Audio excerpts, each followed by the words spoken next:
Infantino, c'est le président de la FIFA, comme vous le savez, la Fédération internationale de football.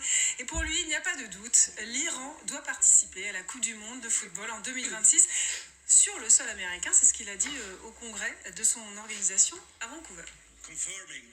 Je tiens à confirmer tout de suite, pour ceux qui voudraient peut-être dire autre chose ou écrire autre chose, que l'Iran participera bien sûr à la Coupe du Monde de la FIFA 2026.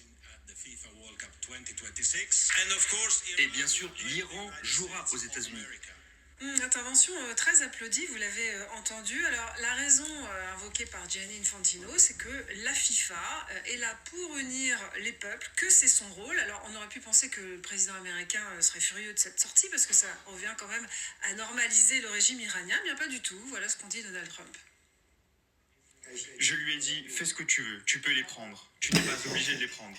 Ils ont sûrement une bonne équipe. Je pense qu'il faut les laisser jouer. Il y en a qui trouvent que c'est une très mauvaise idée. En revanche, ce sont les opposants au régime iranien qui souhaitent bannir l'Iran de cette Coupe du Monde, comme la Russie l'a été d'ailleurs quand elle a envahi l'Ukraine.